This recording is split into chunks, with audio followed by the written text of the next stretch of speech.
This is the Draft Guys podcast with Peyton and Niko, and we're coming at you live with another spin the wheel mock draft. This time it's our 6.0 version. I'm your host, Niko Chambers, alongside my co-host, P Dunn. P Dunn, how's it going? I'm good, man. This is slowly becoming one of my favorite episodes that we've been doing. We did one of these a couple weeks ago. It was an absolute awesome mock draft and was, again, very realistic. And so, for those that are new here, this seems odd, but when you look at it from the full scale picture, it gets a much more accurate representation of what actually happens on draft night. No one gets a mock draft right. And when you do things like this, you kind of add in the fact that no one really knows what's going on. And so there's the chaos that gets added in here. There's the fun that gets added in here. This is one of our favorite episodes. You should absolutely stick around for this whole thing. This thing's going to be great. Of course. Of course, you see everything, all the different, I don't even know what to call them, segments, whatever you call them, it doesn't matter. But we're gonna have to explain them throughout because there's so many of them, and it's kind of just random. We're gonna shuffle through them. We're kind of just gonna go through, and we're gonna spin the wheel. We're gonna see what happens. It's gonna be the same rules as last time. I'm gonna do the evens. P Dun's gonna do the odds, as we always do. Here, we're just gonna get straight into this mock draft 6.0. We're at 6.0 already. We're 2 weeks out from the big event. This is unbelievable. We'll start though with this pick for the Raiders, which will go to P Dun, and we'll spin the wheel and we'll see what we can get. It's not going to matter because we're going to pick the Yeah. consensus pick, but in a world, okay, perfect. So it lands on offense. Okay, P Dun, good. what's the pick? Yeah. We're taking Ty Simpson here at one. Obvious, clear. I'm just kidding. We're taking Mendoza. No brainer. If we spend more than 30 seconds on this, it'd be a waste of time. Everybody knows he's going to go one. It's going to work, hopefully. It's absolutely the right pick for the Raiders, and it's a great spot for Mendoza. How about them bringing in Kirk Cousins for that big contract? How do you feel about that? I think it is a fantastic move. I loved what the Raiders did all offseason, and this was the cherry on top. You have to, especially in a system like Kubiak's that we've talked about before, like Kirk Cousins is a vet that can run that system. What Drake May did, what Mahomes did, what a lot of these really high level quarterbacks did is when they got in the league, they sat for a while. They didn't start immediately. And so Mendoza is going to have time to sit behind a veteran who can show him the ways of the way the NFL works, the way the offense works. And when it's his time, they'll let him take the reins. Very, very interesting to see. Yeah, but that contract, man, his agent, one of the best agents I've ever seen, giving him contract after contract after contract. He's like his fourth contract with his fourth different team. It's unreal. We'll move to the Jets here. And we'll see what the Jets can bring in, and let's see what the wheel has for us. Oh, Oh, okay. So okay. this is where it gets weird. Skill position. Last time we had to spin the wheel mock draft, I'm pretty sure we spun this same category. I ended up going Cornell Tate. We're gonna have to look at the other skill positions. I may do something absolutely crazy. I was talking about it with my buddy today at practice. Yes, we're gonna look at the board really quick. Skill position, of course, quarterback, running back, and wide receiver. And yeah, I'm not gonna talk about this much. I'm gonna blow everyone's brains right now. I'm taking Jeremiah Love at this spot, and I am going to tell you that they're gonna trade Brees Hall in that case Yeah. during the draft. I just think that Jeremiah Love, he's my number one player on the board. I don't think it's that crazy. You think about how high these guys go. You think about how crazy, all these picks end up being. But Jeremiah Love, if you have the best player available on the board, you obviously, that Brees Hall situation is not going to be solved after this year, in my opinion. Obviously, the tag is not going to live forever. I think he's going to walk, or they're going to trade him eventually. Might as well go get the best player in the draft. We're going to go Jeremiah Love here at number two. Yeah, so I heard somebody talk the other day and say, I don't know why the Titans aren't talking about offensive line at four. I don't know why the Jets aren't also considering Jeremiah Love at two. This is, if not the best player in the draft, the top two player in the draft, top three player in the draft, probably not two or three. And so he is absolutely fantastic. And you think about the idea of, okay, if you're the Jets, you didn't get Mendoza this year, you didn't get a quarterback this year. Maybe you get Simpson somewhere in a later round. I'm not sure, but you're not getting your first sure franchise quarterback of the next 10 years that hopefully you'll be drafting next year, right? And so what you're doing this year is you're trying to set him up for the best plan of success. when Arch Manning, when Julian Sane, when CJ Carr, when any of those guys walk in the door next year, how can we set him up for success with Garrett Wilson and those tackles and then offensive line and Jeremiah Love? That's how you build a franchise. That's how you protect a young quarterback that'll be walking in the door next year. I don't know why more people aren't talking about it. I don't think it's crazy at all. Yeah, this is a really good pick. Jeremiah Love to the Jets. You got two first round picks. Might as well get the best player in the draft. We'll go back to the wheel here for P Dun's pick with the Cardinals. Let's see what the wheel can give us. Ooh. Okay, so an Oh, okay. impact player. All right, P Dunn, Okay. enlighten the viewers. What does an impact player mean in this category? Yeah, so you think about a team that is there's two different draft philosophies, right? There's a draft for let's take the best player for the next 10 years.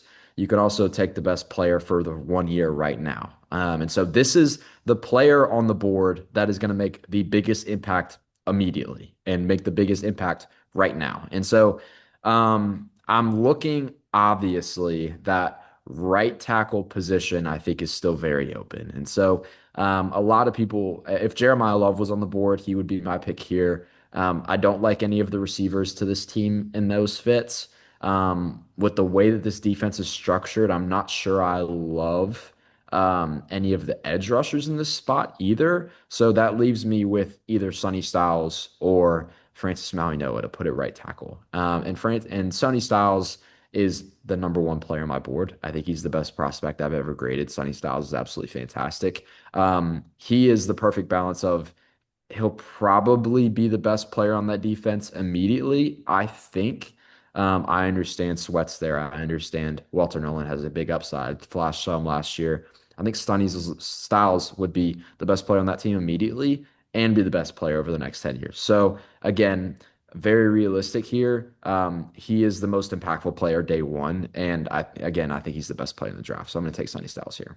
Yeah, we're gonna go Sonny Styles here to the Cardinals at 3. Really like this selection. I mean, he's just a ball player. Yeah, I mean, I haven't seen him mocked here that much. I don't know why either, because he's definitely in contention. But at the same time, it doesn't matter because we're doing it our way on this spin the wheel. We'll put that pick in and we'll move to the Titans, which Niko will now select for. We'll see what the wheel can give us. Okay. Okay, so this is a special Ooh. segment. This is a draft player trade. So what this means is you're not trading back, but you're trading either for or away one of your players. So we're gonna have to do some brainstorming here because I'm gonna have to look at this Titans team and look at who we're gonna be ultimately trading for or away. I'm trying to look at this Titans team and I'm gonna think about guys. All right, is there anybody on the fence who's kind of like on their way out of this Titans team? I don't think so. Honestly, Calvin Ridley is the one that comes to mind. Could we Yeah. deal Calvin Ridley somewhere else? I'm not sure, but I also want to think about okay, who can I bring in? Who could be a good spot? And what comes to my mind is that Jeremiah Love went off the board at 2. So what if we bring in Brees Hall, pair him Ooh, back with yeah. Robert Saleh, and Mm. see what we can do? Pete, what do you think of that? I think that's fantastic. I was not, you did a whole lot better a job at that than I was. I was lost there. That is makes so much sense for both sides. Absolutely. If they take Jeremiah Love at 2, Brees Hall's not going to be around. The franchise tag is there for a reason, and the Titans need a little bit bolstering, a aging Pollard and a Spears that hasn't produced the way they were expecting him to. Um, Brees Hall, I think, would be the RB1 in that offense immediately. So it makes sense to surround Cam Ward. If you're not able to get Jeremiah Love at 4, get another really good running back to support him. Now, it's not going to be worth this pick at 4, so the Titans are technically still going to have a pick, but at the same time, we're still going to find a way to execute this trade. Pete, is there a number that you're thinking for Brees Hall? So I remember last year that the Chiefs were stuck on a fourth. Was it a fourth or a third? I think it It was was a somewhere fourth. in between. And I Yeah. think the Jets wanted a third, and the Chiefs wouldn't give him a third. They would only give him a fourth. And so um, I think the Jets are going to be a little more desperate, and I think they would take a fourth in this situation. So I think a fourth for Brees Hall sounds fair, especially on a draft night trade. What do you Awesome. think Let's about that? see. Yeah, I'm actually, let's just give him a third. Let's just see. I mean, we can look at a fourth. Yeah, all right, let's give him 142. I think that's a fair trade. Why not? Just get him out of the system. This is actually literally perfect. Goes right with the wheel. Yeah. and we'll make that trade right away. It's not going to affect this draft as it's a one-round draft, but it is something to note, and the wheel must know what it's doing. We're going to spin it again for this Titans team to see what they get here. That's an intriguing nugget on what we could have done. Okay, so we're going to land on draft guys swap, which Oh, means that P Dunn now is on the clock to pick for the Titans at this spot. P Dunn, what are you okay. thinking? Interesting. All right, so let's see here. This is tough. Okay, so obviously Jeremiah Love is, I think, very much making his way to be a Tennessee Titan if he is here at four. He's not here at four, which makes it a lot harder. And again, I'm gonna go back. It was Trevor Sikkema that said it. I've quoted him twice now. I don't know why the Titans aren't talking about offensive line more. This is a team that pays a lot of money to Dan Moore, and Skoronski is there at that guard position. Dan Moore's not going to be here in 2 years. That contract is, they're not going to ride out that contract. He played terrible last year. Shocker, who could have seen that coming? And Skoronski is the only guy on that offensive line that you see for sure being there in the future, right? And so Latham obviously spent a high pick on him. A lot of question marks there. He was a developmental guy, hasn't gotten developed in the way that they would have wanted him to. So I'm looking at holes very glaring on that offensive line. And I'm going to do, if this was me in this position, I'm taking Owane. I'm putting him at right guard, and I'm having what I think is one of the best guard duos in football with the capability of JC Latham getting it together, getting a really good tackle in there, hopefully in the future. Owane is the sixth player on my board. I think he'll be higher than that in the end of things. He is one of the best football players in this draft.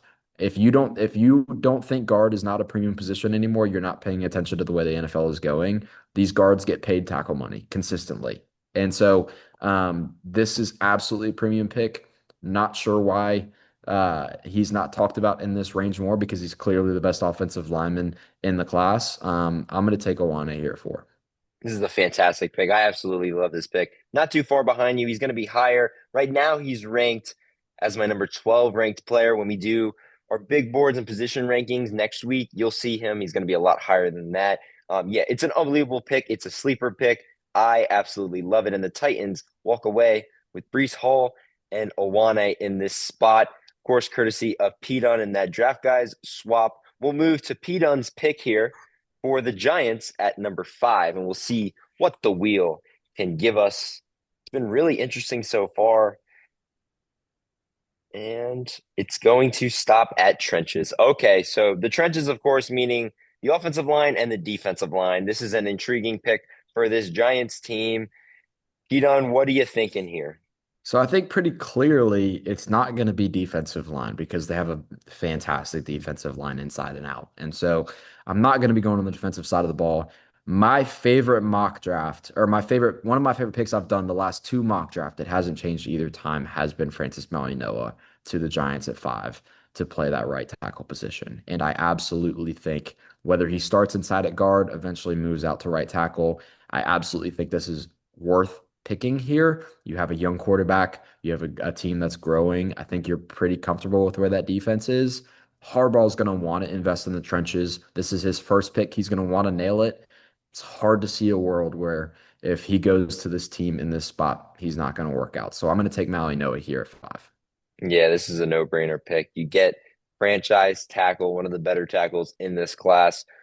We'll just leave it at that. There's really no reason to go D line. You could think Arvell Reese, but at the same time, he's more of a linebacker anyway. He's not really a trenches guy. At the same time, they got plenty of those edge rushers anyway.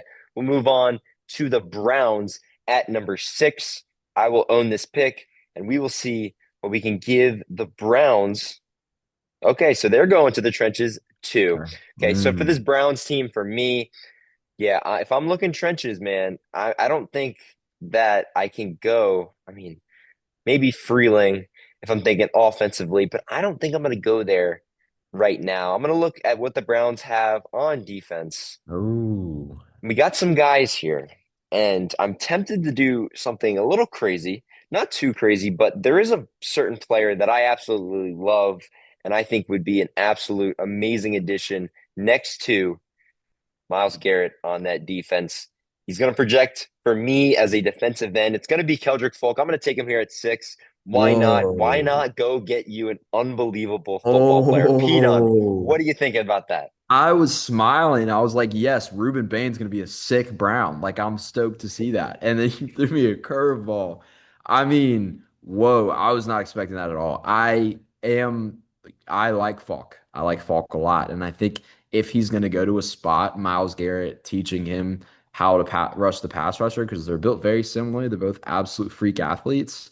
Falk obviously does not have the jump that Garrett does off the line. But if you can teach him the way the finesse and the practical aspects of rushing the passer, the way that nobody knows it better than Myles Garrett. Who's going to be a better teacher to him? Like no one's going to teach Keldrick Falk how to pass the rush the passer better. So I like it. I think it's interesting if the Browns are, you know, kind of iffy about Bane's arm length, and I I get it. I like it. That was crazy. I wasn't expecting that at all.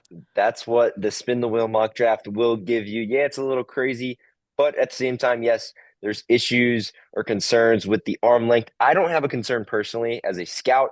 I don't think Pete Dunn really does either. For him to drop, substantially as we've seen in some of these mocks, but he's going to drop a little bit farther. We're going Keldrick Falk here to the Browns at 6, and that'll put on the Washington Commanders. A large part of our fan base is the Washington Commanders. We'll see what this wheel can give them. Mhm. This is a tough team to draft for. There's a lot of needs here. Number one team need. Well, that's a tough thing because, like I said, there's a lot of them. So this is going to be tough. Let's see. I'm very much looking on the defensive side of the ball here. Whew. I wouldn't say edge rusher, and I wouldn't say anywhere on the defensive line, really. Um, I think this is going to be corner. This feels like I would say corner is the biggest team need on this team. Would you agree? What do you think? Like if I made you choose one, what are you choosing? I would say secondary corner or safety. I'm not really sure. They've lost a lot on that corner room. Safeties, adding Nick Cross could be a player. Will Harris. Uh, yeah, it's probably neck and neck with those. That's kind of really a toss up at the end of the day. It's how much you believe in Trey Amos and San Francisco. So Yeah, that's a good point. I mean, Amos played well last year. I think that they're very happy with the way he played, and Sanders still, I think, is a really great. I know he's played some on the outside for them. I think he's going to be a slot corner long term. So those guys being there makes this a safety pick. Lucky for the Commanders is a really good one on the board, probably the best one we've seen in a really long time. So this is a mock spot we've seen a lot here to this Commanders team with Caleb Downs. He raises the floor of this defense by a lot. Just his presence back there, the way that his mind works, the way he's able to assess things. He's a physical player. He's good in the coverage. There is nothing he's not really good at. He's a really good player in every aspect of the game. And when you can draft that at number 7 and have an all pro level safety for the next 10 years, you absolutely do that. yeah, there's nothing really much more we need to say. We'll probably move on really quickly because this is just a phenomenal pick. Blue chip player. He's going to be a great football player for a very, very long time. Caleb Downs going to go here to the Commanders, and we'll spin the wheel one more time to see what we can get for this New Orleans Saints team at 8. Okay, so it's going to make us do a little bit more thinking than last time because it's the number 2 team need. Okay, so looking at this Saints team, we have to identify the number 1 team need. Okay, for me, wide receiver for me is bare. It's very, very bare. It is. I don't think it would be the number 1 team need though. I think the number 1 team need. Oof. I don't know. I mean, we would have to classify it before we can pick. Obviously, the Yeah. number 2 team need. I'm feeling okay on the corners. I'm feeling okay on the safeties, linebacker potentially, but for me, I mean Chase Young, Carl Granderson. I don't I think would the say edge room is linebacker. good. I would I say don't think, yeah, linebacker is the number one team need here, I think. Yeah, I mean, I that's the number one team need. We're choosing for the number two, so Yeah. that's going to get it out of the way. So Yeah, now that that's out of the way, what's the other biggest I need? think it's receiver. I just Yeah. think Olave with the injuries and just the guys there are not good enough to get it done. And that's going to make this a super easy pick. We've mocked Oh this yeah. here before. It's going to be Carnell Tate going at number 8 to the Saints. Really good football player going to an organization that desperately needs a wide receiver. Yep, fantastic compliment to Olave. And that's kind of the main borderline there is you get a guy who's been your one and been a consistent number one for you when he's healthy, and then you get another guy that's capable of being your number one, and they don't counteract each other. I've seen Lemon go there before, and I don't like that pick because they don't mesh well. I don't think they would mesh well in the same offense. Carnell Tate and Olave would be a lot of fun. And so I like that pick a lot. Again, makes a whole bunch of sense. So got the Chiefs up here at number 9 as we're seeing what the wheel's going to give us. It's been pretty good so far. I'm pretty happy with how this has turned out. We can trade down our offense. Ooh, offense. Okay, this is interesting because obviously everybody's favorite pick in every mock draft for the first few months of the cycle leading up to free agency was Jeremiah Love. And since that is no longer there because of obviously the signing of Kenneth Walker and Jeremiah Love's not making it to 9, there is a kind of a stalemate on the offensive side of the ball because a lot of people just assume they're going to go defense.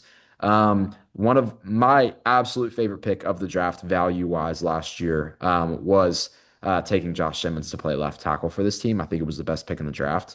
Um, hmm. So I think they're doing good at tackle. I'm not necessarily looking tackle here. I could be tempted to go receiver. And Sadiq is also an option, a very fun option.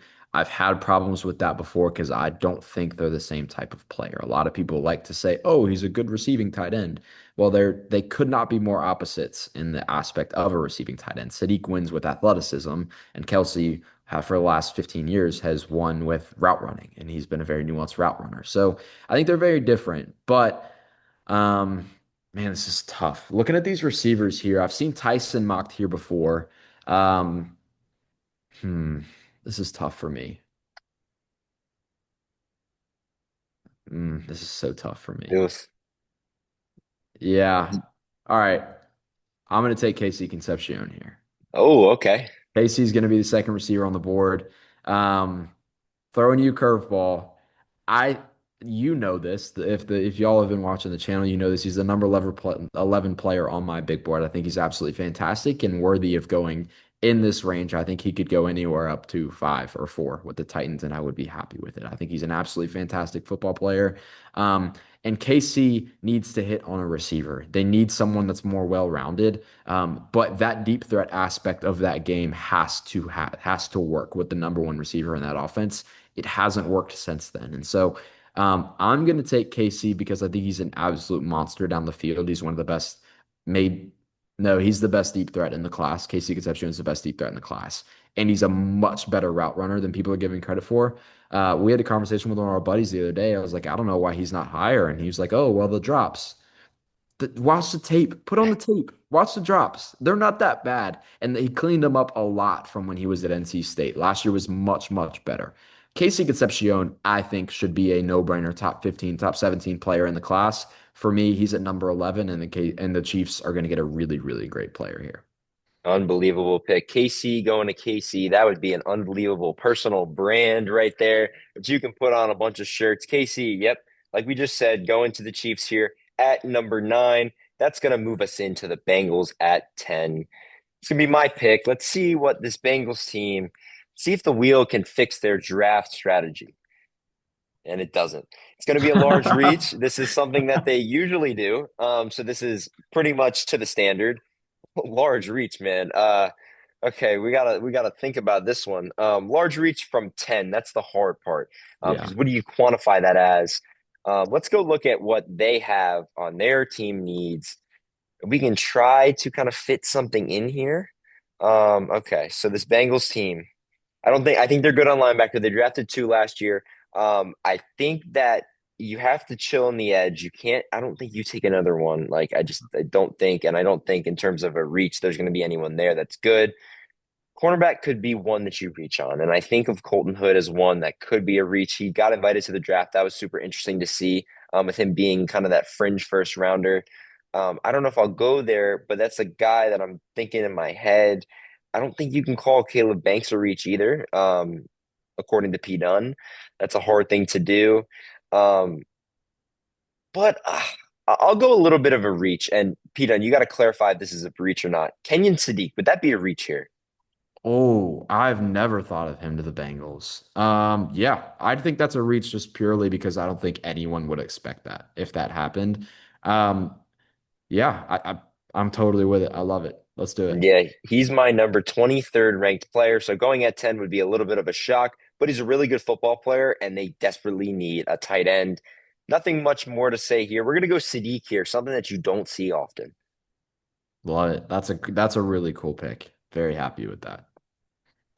All right, Dolphins here, who we've talked about, might have one of the worst rosters in the league. Need a lot of help. And oh, pure BPA would have been great. All right, let's see defense here. This is where I think they're going to end up going. You've got a defensive-minded head coach with a GM that was in a Packers organization that drafted a lot of defensive players in the first round. So I think this is absolutely reasonable. Looking at these team needs, I feel pretty decent about the defensive line. I think they've got some pieces there that they're happy with. Chop Robinson, I know didn't have the greatest year last year compared to what he did his rookie year. Think that he's going to continue to ascend, continue to be a really good football player.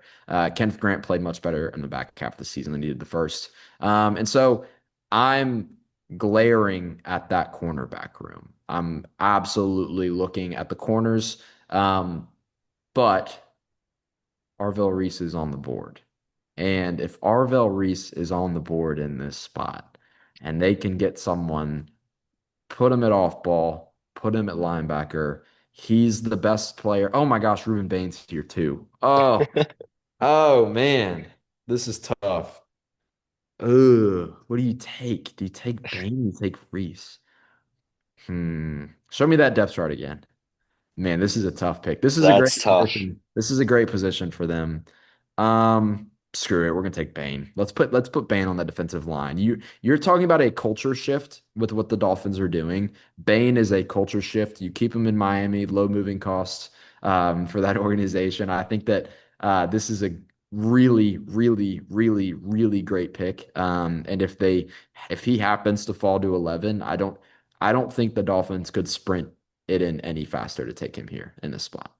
Very, very interesting. I think he may fall to 11 with this recency. What do they call it? This recency or prospect bias, Yeah. or that Prospect fatigue. recency, yeah, the fatigue that they have on him just because of his arm length or whatever. He's an unbelievable prospect. I saw him at the pro day. The bend is unreal. You can't teach that. He's an absolute unbelievable athlete coming in at, what is he? He's going to be my number 4 ranked player when the big boards come out next week. That's unbelievable. We're going to take him here at number 11. What a steal. Oh We'll yeah. move now to this Cowboys team at 12. They're going to have 2 first round picks, of course, from the Micah deal. And we're going to see, okay, so a GM move. Okay, so Got it. for all the ones that don't know, if we were GM, this is what we would do. That's the big thing here. Okay, so if I'm the GM of this Cowboys team, ooh, there's a lot of things. Okay, it's a no brainer pick. You can look at this. Obviously, you have Ezraku from last year. You just traded for Rashawn Gary, but there's no question about it. If Marvell Reese is on the board, I'm taking him. I'm sprinting in that pick. I could go Delane here. Tempted to do that, but Arvell Reese is a generational football player, and him at 12 is ridiculous. He Yep. dropped at our last spin the wheel. I don't know how he dropped to 14 with the Ravens. This time we'll drop to 12. Arvell Reese going to the Cowboys. Money. I mean, that's such a no-brainer. Play him as that Micah role, play him as a linebacker. It doesn't matter. He's going to be great in a Cowboys organization. All right, let's see. Another interesting pick here. A lot of different ways this could go. Hmm. Ooh, okay. This is crazy. So again, like Nico said, for those that don't know, we have, a small reach, a medium reach, a large reach, and a boiling take. So this is the craziest pick I could make in this spot. So I'm thinking someone that I have a late second grade on ish, a second round grade on in this spot. Still going to take a player I think that's important at a team need, someone that's going to be able to contribute to this team. So I'm thinking either a corner or a linebacker are the two spots that I'm looking at for this team. I know that they filled corner in free agency. I think they would absolutely be willing to take another one if the right one's available. And if they're making a boiling hot reach, they're going to be willing to take someone in this range. Um, Man, this is tough. Okay. Here, show me, let's go back to the big board. Let's take a look at who we have here. Hmm. Oh, you know what? I know exactly where I'm going. Show me those offensive tackles. I'm taking Maxi Onwuchor here, Oh, okay. tackle from Arizona State. And I think people need to get ready that this is actually something that could happen on draft night because what do you talk about with Proctor and Freely, right? These two tackles that both are getting conversation at 6 to the Browns now. They're both really good athletes that have flashed at times on film and have really high upside. That's what Iannichor did. And he had a better offseason than both of those guys did. He did really, really well at the Senior Bowl, had some really great reps against some really high level talent. This is a guy that I think is reaching his peak at the right time. I know this is supposed to be a boiling hot take, but man, this is something I absolutely could see happening. This is a team that is going to want to invest in the trenches in the future. If they're looking at Freeling and Proctor and Iannichor, I absolutely think that they could lean this way and get this guy in this offense. Yeah, I definitely think you're right on the boiling take. I had to pull up my other sheet here and look at it because he's my number 60th ranked player. I think he'll be a little bit higher on my board when we'll do, of course, those big boards later next week. But yeah, that's a boiling take. All right. Crazy for them to pass all the guys on the board, but that's what the wheel asked for. So we're going to put it in. Maxi Onwuchor going here at 13 to the Rams, and we'll move on to the Ravens. And the Ravens, we'll see what the wheel can do for this Ravens team, hoping to probably get the best player available. They're going to have to. Okay, so I'm not liking this because my mind immediately goes to a player that I'm not that fascinated with as a scout, but we may have to take him in this spot. Peanut's laughing. I Oh, think he I know knows who what he that is. means. I think this is where you go Makai Lemon. I am not a fan of Makai Lemon. I think he's going to be a Matthew Golden-esque bust in this league. You can quote me on that, but man, they are desperately needing a wide receiver. Makai Lemon may do things like Zay Flowers does. I just don't like Jordan Tyson here at that spot. Skill position, of course, you're not going to go quarterback. You're not going to go running back. You have to go receiver. That leaves either those guys on the board, and I'm going to go Makai Lemon. I just think that it's probably the best pick in this spot for the Ravens. I think it's actually a really good team fit for the Ravens. Don't like the player necessarily, but he's going to go 14 here to the Ravens. I think this is probably a range that he's probably going to go in, even though I'm reluctant to admit that. Yeah, makes a lot of sense. I know you said it's a good team fit. If he's going to be a bust anywhere, I could see it being with the Ravens. He's thrived at USC off of a pro style passing offense, and that's not the way Lamar Jackson runs an offense. So I would be interested to see if this would work, but Ravens would absolutely do this. This is a pick that we could very much see on draft night. So getting into this next pick here, going to be interested to see. We've gotten some crazy ones these last few. So are we going to get another crazy one? No, we're going to get the complete opposite of that, and we're going to get the most consensus pick here. If David Bailey's here at 15 with the edge rush need, the pass rush need that they have, David Bailey's going to be a Buccaneer. And with him sitting here, I actually think this is about where his range starts with the skill set that he has and the way he's on my big board. But if David Bailey's here, the Bucks are. This is actually probably my dream fit for David Bailey. And so no brainer. I mean, very consensus. If he's here, I think anybody in the GMC would be taking David Bailey. Yeah, man, I've seen him. I like David Bailey here at 15. I've seen him at number 2 to the Jets. I've heard that from Daniel Jeremiah. I don't like that at all. I hope that doesn't happen. I just no, no, no, no. Don't do that, Jets. That's a Will McDonald. I mean, you have two guys that are the same. No, no, no. Speaking of the Jets, we'll actually go to them here at 16, and we'll see what the wheel can give them. This is not going to be David Bailey. They got Jeremiah Love in their last pick. Okay, so this is a no-brainer pick. for this Jets team. It's going to give us back seven. That means linebackers or cornerbacks or safeties. And we have probably the best player available BPA on both of our boards. Mansour Delane is going to be at this pick. They didn't record a interception last year. I'm not even going to look at their depth chart because they desperately need a cornerback. We're going to go Mansour Delane here to the Jets. No question about it. Yeah, great pick. I mean, if he falls here to 16 and they get the haul that they got in this draft with Love and Delane there, I think they're very, very happy with that. Okay, Lions here at 17. This is a team that has obviously regressed last season versus where they were a couple years ago. Don't do it again. Oh, okay. We're taking an impactful player, which is good because I think an aging Jared Goff is absolutely in the cards for them to try and win now and trying to maximize this window for him. So, um, this is interesting. What do I do here? I think they're pretty happy with the receiver room. Obviously, Laporte is there at tight end, so I'm not looking at a skill position player. Um, Biggest impact year one. Let's go back to that big board. Um, hmm, hmm. I'll take Mesidor here. He's one of the highest floor players in the class and absolutely fits the power profile of the Lions team. He is very much a Lion through and through with the way that he plays, with the style that he plays in, and with the personality that he brings. Feels just like a scheme fit, feels like a personality fit. Pairing him across from Aiden Hutchinson solves your edge rush duo for a long time. And again, win now opportunity. Akeem Mesidor's 29, 30, 34 years old, ready to win now. He's ready. So I'm shocked because you are not high on him at all. I have him at number 28th on my board.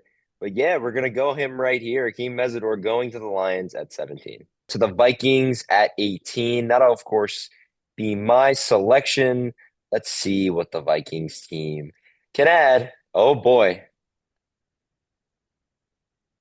It will be a draft player trade. So with this being the Vikings, I will be trading away Jordan Addison. We've done this before in our War Room mock draft.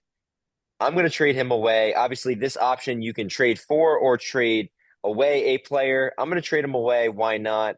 I just think that it's a guy that we're kind of on the fence about anyway. So, Peyton, logistically, what are you thinking? Are you thinking of a number? um Third round pick? yeah, I would say like a third and a fifth, I think would be the compensation that popped into my head first. I don't think he'd go for a two, but I don't think a third is enough. Um, so I think a third and a fifth seems about right. We've done this to the Giants before. I think it was something we've done. What's another team? What are you thinking here? We'll This have is to be your creative. We'll thing. we'll look down. We'll look down the board. Panthers pops into my mind a little bit. Looking at some of the other teams, Browns could be a suitor, Very much so. especially after they just, what did the Browns just do? Yeah, they went with Keldrick Folk. So they have obviously the pick at 24. There's not many wide receivers. Maybe you're hoping that's there. I don't think they're going to swing on anybody. So I think I'm going to trade him here to the Browns. It's not going to impact this draft for us because this is a one round mock draft, but we just have to do it to follow the wheel and we're going to deal him. And I think it's a good deal. I think it's a really good thing for this Browns team to end up trading for a player like Jordan Addison. He kind of goes in and he's probably wide receiver one if you value Jerry Judy anyway. It really depends. But yeah, we'll make that trade and we'll see, what is this? 146 and 146 and we'll just move around the board. It doesn't really matter. We'll throw some picks around, and we'll get Yeah. that deal done. The Vikings will still be on the board, and we'll spin it again. But that's an interesting wrench in this one, as we'll see. Hold it receiver now. That's a tough receiver room outside of Jetta's. Ooh, doesn't matter. Consensus. Consensus it is. Okay, so consensus for this team, and man, I think this is the consensus pick. I think you're looking straight at him on the board. It's going to be Dylan Thieneman. It's just a perfect fit. Harrison Smith replacement. And we'll just put that pick in. Nothing more to say about that. Yeah, I mean, we've seen this mocked so many times. I've heard people say that he might not be there for the Vikings anymore. I don't think that's going to be true. I think he'll still be there for the Vikings. This is a player that I have outside of my top 35 still. I'm not super high on him, but they need a safety, and he's a good one. So good spot there. All right, let's see here. What do we got? The Panthers here at this pick. Let's see what the wheel does. Number one team need. Maybe. Yeah. Oh, Yeah, made it close. All right, number one team need. Um, what is the number one team need here? Um, okay. I don't think receiver just because you've drafted so much there in the past. I know that they've gotten some guys there. I definitely don't think it's linebacker anymore. I don't think it's edge. I don't think it's defensive line. I think they have a pretty good. Hmm. This is interesting. What do we got here? What do they you did a really think? good job in free agency. I will say I that. know they Just did. They adding the patched a lot guys. of holes. Hmm. I think safety could still be something. I would say safety. Just looking at the roster, I think they've got. I don't think they have a desperate need at safety. I know they drafted the ransom pretty recently, and obviously Isaiah Simmons never panned out to be the player that they expected him to be. But hmm, would you say safety? I would say tight end. If I'm doing this by the book, I think it's their biggest I think it's their biggest need in terms of like positional, and just the guys that they have there. However, like I can also make an argument for safety as the tight end isn't that important. They've kept Tommy Tremble on the team for a while. You're Yeah. going to trust Mitchell Evans to kind of make a leap. So if I was the GM, I would say tight end, but let's go safety here. I think that safety is probably the value pick here. Okay. Well, lucky for them, it is another really good safety class, and there's still guys on the board, even though the top two are no longer there. And EMW is the last guy in this tier, I think. There's a gap between him and Halsey, and I think there's a gap between Halsey and Wheatley, and then a gap between Wheatley and everybody else. So I'm going to take EMW here just because it is the biggest team need. I think it is safety. They have five tight ends on roster. Two they've drafted in the last 2 years, and Tremble, a guy that's been pretty consistent for them at tight end. So I'm gonna take EMW here. I think he's a much better player than anything you could get at tight end. And yeah, the safeties go back to back. This is a team that has made a lot of really great signings in free agency and has the ability to take a bigger swing. He's a big swing. This is a really high level prospect, high level athlete that could turn into a really good football player. I think this is a good spot here for him with the Panthers. I 100% agree. We'll move on. The Cowboys, and this will be their second pick. Of course, their first pick, they got Orville Reese, dropping in them at 12. Unbelievable. We'll see if the wheel can bless them in any other way at this spot. It will be a number two team need. Okay, so this will be an interesting one. We'll look at their list, P. Dunn. I think that I'm looking at my list here for this Cowboys team. I thought defensive end was up there as one of their bigger team needs. Um, Specifically talking about this spot. Orville Reese is not going to fill that, so defensive end would still be on the board. At the same time, you could argue some of these other spots, but could I you wouldn't. though? I wouldn't. I think it's defensive end. I think you have to go defensive end here. And we're gonna have to really be creative. Because I'm gonna pick this by the book, where I'm gonna pick a player who's a true defensive end. And I don't think Cassius Howell is a true defensive end. There is a guy on the board who I do think is a true defensive end. It's gonna be TJ Parker. I'm gonna take him here. I think that is the pick. He's number 24 on my list of defensive or all the players in the draft, and he's going to come in as my defensive end number two when we split him up. Of course, Keldrick Folk will be the number one, and I'll have the other guys in the edge category. So TJ Parker is going to go here at 20 to the Cowboys. Yep, love it. Great pick. If they walk out of here with those two players, Reese and Parker, I think it's a great draft for the Cowboys. Okay, here we go. Interesting one here at 21. This could go some different ways. It's going to be a trenches pick. Okay, well, they have, I think, the youngest and best, the combination of young and best offensive line in the league. They have drafted so well and very heavily invested on that offensive line. I think you trust. that Broderick Jones is going to figure it out at left tackle. It's been a little shaky so far. You're absolutely not moving off of that pick yet. You're going to let him continue to play left tackle. So that leaves us to the defensive line. Um, I mm, don't know if you can go edge, like a true edge. You can't go outside linebacker, I think is what I'm saying. It would have to be yeah, that yeah, true defensive end or a defensive tackle. yeah. Because obviously they run that 3-4 system. Um, this is tough. So I think Peter Woods might be the best scheme fit. Caleb Banks feels like a hell of a Steeler, though. He feels like a hell of a Steeler. I know Keanu Benton plays that nose tackle position for them. And, I don't think anyone knew why he went so late in the draft last year. But putting Caleb Banks at nose tackle on a Oh Steelers man. defense feels like we might be witnessing his pro comp is Chris Jones, and I feel like we might be witnessing one of the best defensive tackles over the next 10 years if we put him in a Steelers uniform.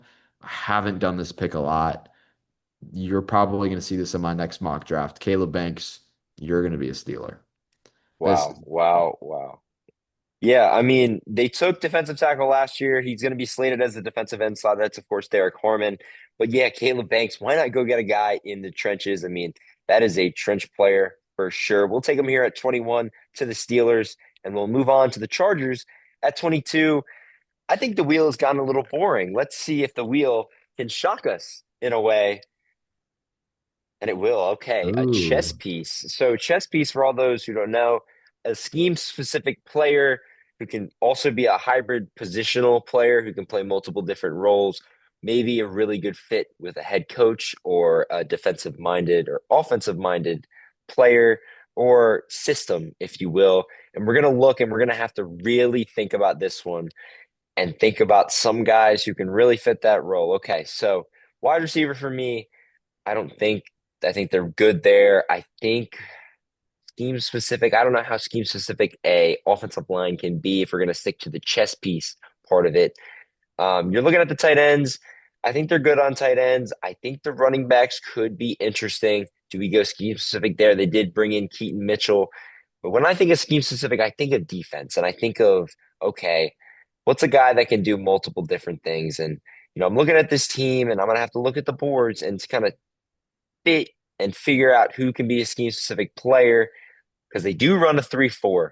So my mind immediately thinks to nose tackle. And I think of, okay, who's the best, who's my nose tackle number one in this class? I think it's going to be Caden McDonald. And I think that if you're talking about a scheme fit, Caden McDonald fits. They need a defensive tackle.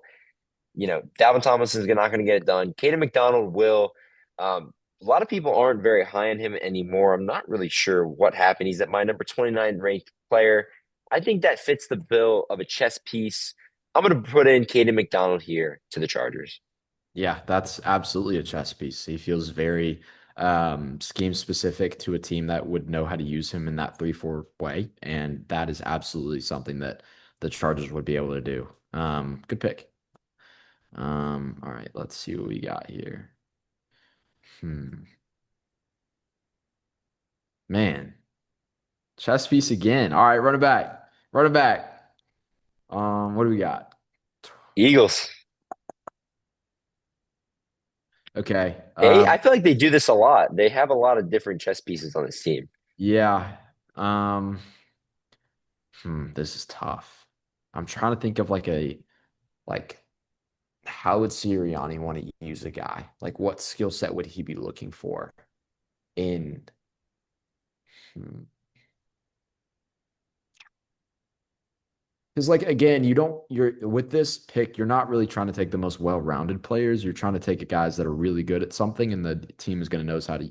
Cade McDonald, he's not a great pass rusher. He's a really great run stopper, and the Chargers know how to use that. Um, what do the Eagles need that they're going to know how to use? EMW would have been a cool spot here. Somebody I actually would have thought about. Um, hmm. You know what? I got a guy. Um, Avion Terrell. You want to think of the way they like to use these secondary players and keep them versatile, right? You think of everybody that on the plays on the back end of that defense, which makes the Woolen signing a little interesting because of how one-dimensional he is. But everybody they draft can play anywhere. Quinion, one of the things coming out was like, yeah, great outside, great inside. Like some of these safeties they've taken, like great outside, great inside. Like a lot of these players, you can play in the box, you can play on the outside, you can play deep. Like they're position versatile. I'm going to take Terrell here because I think he can absolutely play on the outside. He can absolutely play on the inside. Dude can play safety if he needs to. This is a guy that can be versatile in that defense the way that the Eagles like to draft their DBs. So that's a chess piece. That is 100% a chess piece. I mean, we're looking at this corner room. This has got to be one of the best corner rooms I've ever seen. I mean, Quinyon Mitchell, Cooper DeJean, Rick Pullen on that 1 year deal. I mean, just that's unreal. And then you throw in Avion Terrell, and that's like, where do you put him? You could put him literally anywhere. You may even play him Yep. at safety in place of Marcus Epps. We really like Andrew Makuba, of Yep. course. I believe Ringo is there as well. Michael Carter, like just a really good job. And yeah, I mean, you go always go bet BPA for this Eagles team. And yeah, this is the chess piece. Great job, Pete Dunn. Great pick at this spot. We'll move on to the Browns at 24. What did the Browns do in their first pick? They went Keldrick Folk, the shocker. That shocked everybody. And we'll see if we can get something similar on this board. We need some crazy stuff. Oh, come on. Okay. Come on. Okay. Let's do it. Major trade down. We'll assume the war room rules. So, Pete Dunn, if you have a odd team and you want to call, hit the phone up. We'll look though, of course, for this Browns team. Okay. Thinking about how we can trade down that's major. And major means basically they're dropping out of the first round, in my opinion. Somebody is trading up into the first round to select somebody. Does anybody ring a bell for you, Pete Dunn, thinking about the draft capital that they have and just the ability to get a guy who's potentially falling? Yep. When we did our series on, you already know where I'm going with this. When we did our series with the drafts, where we did every team for a mock draft and we went through their full 3 rounds or 4 rounds, there was one team that had a lot more picks than everybody else, and that was the Arizona Cardinals. And they happened to need a quarterback, and there happens to be one on the board. And you know how these teams like to trade back into the back of the first round and get a fifth-year option. The Cardinals are at 3. That's an odd for me. And I'm going to call the Browns and I'm going to trade up from that spot at what is it, 35, 30, 30, 34, 35.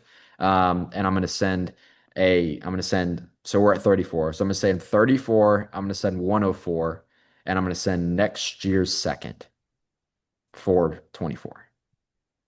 Does that work? It's phenomenal. It 100% works. I thought you were going to go Jets at that spot. Very interesting. I knew it was going to be Ty Simpson, though. Of course, it's Yeah, going to be Ty of Simpson. course. He's dropping here in this scenario. Yeah, we're going to take that pick, and we are going to put it in for Ty Simpson. I really like it. I could see him earlier in the cycle a little bit, going at this 3 spot for them. He's not going to go that early. He's probably going to fall. So why not have the Cardinals trade up and get him? This is a great major trade down for the Browns and a great situation for the Cardinals going to get. They ended up taking Sonny Styles, I mean, Pete Dunne's favorite player in this draft, and they go get Ty Simpson, another one of Pete Dunne's favorite players in this draft. Yep. Let's do it. Now, my favorite team in the draft. We got the Bears here at 25. Um, let's see. Draft player. Ooh, this is interesting. Okay. Hmm. Because obviously there was a trade with DJ Moore that just took place with the Bears. So, looking at this roster, Oof. gonna be tough. Who's a guy that you think could be on the way out? Who's a guy that maybe they could bring in? You could trade for somebody who's kind of falling, or you really think would be scheme specific, or could have a marriage with this team. It's kind of up to you here. This is super interesting. So he could be trading for a player. Yeah, Hmm. I do have a player that comes to mind. I'm thinking of Thibodeau. What are you thinking of? Oh, I was thinking of AJ Brown. Whoa. I haven't thought of that at all. They need a wide receiver. I mean, you're looking at Yeah. the Rome and Luther Burden. I don't know. Yeah. It's up to you. It's your pick. Yeah. I feel pretty good about the receiver room. I will say if I was going to trade away a player, it would have been Cole Kmet here. That would have been the player I would have traded away. Um, hmm. Yeah, let's do it. Let's trade for Thibodeau. Because I think that this has been something that's been talked about for a while. I've been itching for the Bears to go get Thibodeau for a while. And that is a need opposite of Sweat. That is Booker's been a third down rotational guy, has not been an every down player. There's some guys behind him that have not produced the way that this Bears organization would have wanted them to. So I think if you are the Giants, you're probably looking for 89. I think if you're the Bears, you probably want to give up 129. I think that the Giants would be willing. I don't think they would do it for 129. I think they would have to be 89. So I think the Bears are going to send 89 over for Thibodeau, get an edge rusher. I think it's worth it in that range. This feels like something that could very likely happen. Both teams would be happy with this trade. Take a swing on a guy. You really have not gotten very much production out of that edge rusher room in the way that you would have wanted to. And yeah, I think this is the pick or the trade, the first part of Yeah, it. this is awesome. I really like this for the Bears. Fits a hole that they need. They'll still be on the board, of course. We'll still spin the wheel again. But yeah, this is a really good job dissecting what the Bears, of course, your correspondent Pete Dunne's going to know, being a Bears fan. That's awesome. And they're going to have a chance here to pick pure BPA. So, Pete Dunne, Oh, I want you to look at your board because what this okay. means, there's a Yeah. BPA section and a Yep. pure BPA. And for all the ones who don't know, pure BPA is the best player on Pete Dunne's board no matter what. So, Pete Yep. Dunne, enlighten us. Who is the best player on your board right now? All right, let's see who we have available. Um, okay, McCoy is the top available player on my board by a pretty good margin. And this works. Stevenson has not played anywhere near the way that he was expected to. This is absolutely a replaceable position outside what I think is one of the best corners in the league in Jalen Johnson when he's healthy. So you trust that this is something that could happen. And if it does happen, McCoy, I think, would be an absolutely fantastic Bear. I totally forgot about McCoy, honestly, in this mock draft. Falling to 25. We're already at pick 25. It's crazy. Yeah, he's going to go here to the Bears after obviously they execute that trade for Thibodeau, but they end up taking McCoy as well. Really, really good pick. Really good sequence for that Bears team. We'll move on here to the next pick, which is, of course, is going to be the Bills. And the Bills are going to update the trenches, it looks like. Okay, Mhm. Bills. So what do we got? What trenches are we going here? I don't know if you go offensive trenches. This Bills offensive line is pretty good. I mean, outside of one position that maybe you could add. Maybe you're thinking of a replacement for Deion Dawkins, but Deion Dawkins is really balling still. I'm looking at the D line. I like Deion Walker from last year. Yeah. Ed Oliver, good football player, but D line, I'm thinking, okay, can we get an edge rusher that's closer to a defensive end? But they do run that 3-4. So I can't go Cassius Howell at this Tough, spot, man. which is unfortunate because he's more of an outside linebacker. In my ratings, okay, there he is. It's going to be Peter Woods here. No doubt about it.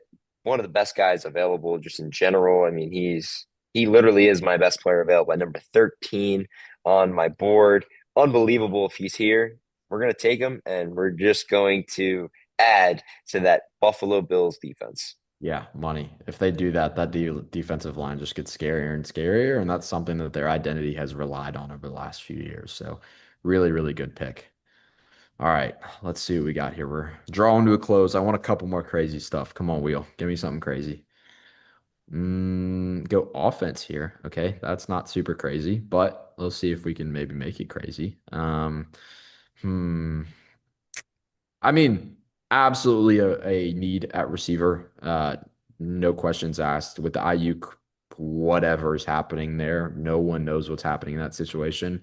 I don't think he'll play for the Niners again, but I don't know who's going to be trading for him, which is a shame because he was really great for a couple years there. So Mike Evans, interesting signing. Don't know the health interest there as well as I think you can get it out of that contract soon, and he's getting old. So absolutely could be in the works there. That's the first place I look. But Monroe Freeling is on the board. And this is absolutely a team that is going to be looking to upgrade, or not upgrade, but find the successor to one of the greatest left tackles football's ever seen in Trent Williams. So Monroe Freeling, let him sit. Let him hang out, let him sit in that system and learn behind Trent Williams for at least a year. And down the road, you let him continue to have that upward trajectory, and hopefully you have a really, really great left tackle for whether it's Brock Purdy, whether it's another quarterback down the road. You have a left tackle for him.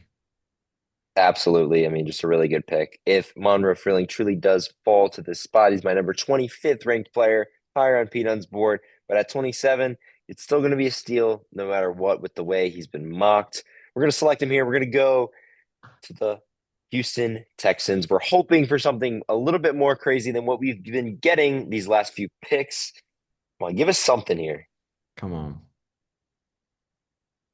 Uh, oh, Trenches. Okay, I thought we were gonna get it here. Yeah, I'm not even gonna have to look much further. yep. Oh, maybe I am. I don't know. Spencer Fano or Caden Proctor would be my two decisions here. Um, Oh, it comes down to what I trust on this Texans offensive line because I project Proctor as a guard. So you're looking at this team. Okay, yeah. Um, with what they bring it, with them bringing in Braden Smith, I feel a lot more comfortable at tackle. They have Ursary from last year. And that's why I think I'm going to go Proctor here, and you're going to transition him to a guard. He obviously can play tackle if necessary, but yeah, I don't know about Wyatt Teller, man. I don't know about Ed Ingram on that interior. I do know that Caden Proctor is one of the best players in this draft class. He's number 17 on my board. He's going to come in at interior offensive lineman number 2, and he would stick. If we're looking at the other positions of offensive tackle, he would stick also right behind Maui Noah as the offensive tackle too if I ranked him there as well, just based on pure ranking. So we're going to take him here. He can do multiple different things. He's a really good football player. Really like this fit to the Texans at 28. absolutely. Really, really good. They need just some guys on that interior, and he can absolutely do that. So, another pick here for the Chiefs. They obviously, what did they do in the first round? What did we take for them? Oh, we took KC Concepcion for them. So, obviously, a big pick there. Maybe we can get another pretty crazy pick here at 29 for this team. All right, let's see what you got, Wheel. Oh, GM pick. This is what I loved. I kind of did that anyway with the first pick with KC Concepcion. So these are my favorites. These are the most fun. Okay, let's look at this roster. Obviously, trying to rebuild. You are always in a winning window when you have the best quarterback in the NFL. So let's see. I think the offensive line's pretty good. They feel really good about the way things are going there. Um, looking on the defensive side of the ball. There's absolutely a need at corner based off of the way that the offseason went and the Rams stealing all of your, well, not stealing, but basically stealing your corner room. You need to reload there. And with Terrell off the board, McCoy off the board, obviously Delane off the board, that leaves it pretty tough. All right, let's go back to this big board and see what we're looking at here. Spencer Fano looks pretty awesome in this spot. I will say that. Colton Hood is here, which is interesting. Um, hmm. I would be tempted by Peter Woods if he was available, but he's not. Cisse feels like their type for sure at corner. Absolutely feels like something some guy that they'd be interested in. Um, man, this is tough. If I was the GM, who am I taking? Um, I'm taking Colton Hood. That's a pretty boring pick. Um, doesn't matter. I'm taking Colton Hood. There's a lot of boring picks that happen to be really good ones. Colton Hood feels like a chief. This is absolutely his range that I think he's going to go in. They need some corners.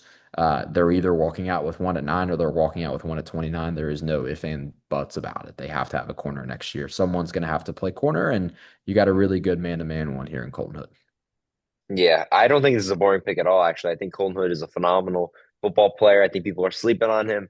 Talked about him getting invited to the draft as a fringe first rounder. This is his range. This is perfect. He gets to hear his name called live at the draft in Pittsburgh. That's going to be so cool for him. We'll move on here to 30, and this will be the Dolphins. So we got 3 picks left. We're going to wonder, the wheel can give us one more late heroic to add to this great episode. And he keeps giving us trenches. Very, very interesting that he keeps doing this. We're going to look here and we're going to have to see what's in the trenches. Okay. So, of course, this Miami Dolphins team at 11 already took trenches. So they took Ruben Bain already. I think that's the pick that they actually got. It was trenches. We're going to look here. We're going to see what this Dolphins team is going to need more of. And there is a guy on the board who is worthy of taking. Yes, with in terms of my number 21 player on my board is Spencer Fano. In terms of the other positions on that defense, we already filled that defensive end slot. So I don't think we're going to go the D line. I'm going to take Fano here. It may be another boring pick, if you will, but yeah, it's something that you do. I see Pete on shaking his head. How do you feel? I mean, yeah, I'm shaking your head at you saying it's boring. If the Dolphins somehow walk out of this draft without giving up any capital and get Fano and Ruben Bain, that is like A plus level draft. That is absolutely incredible. It is not boring at all. I don't think he plays tackle. I think he's a plug and play guard and a really, really, really good one, especially in this system. I mean, fantastic pick. No brainer. Yeah, this is exactly what the Dolphins need for their depleted really franchise, their team construction, roster construction, and plus they have five more picks in the next two rounds. We won't be covering them today. You should check out that video to see what we did with all seven of their picks in their 3 round mock draft. But yeah, we're gonna take Spencer Fano at this spot right here. We'll put the Patriots on the board for P Dunn. All right, let's see. Last pick for me here in this draft. Let's see what we got. Number one team need? Yeah. Okay. Number one team need for the Patriots. Off the top of my head is automatically receiver. Doesn't seem too complicated for me. Nowhere else I think I would go team need wise. Feel good about linebacker, good about safety, good about corner, good about everywhere on the defensive line. Um, is that what you're thinking? Because I mean, I know you added Dobbs, but it wasn't good last year. I don't know if you're necessarily getting a huge upgrade from Dobbs to Diggs to Dobbs. I think this has got to be receiver, right? 100%. It's 100% gonna be receiver. And you have a good receiver on the board is P Dunn. Is that what you're gonna take here?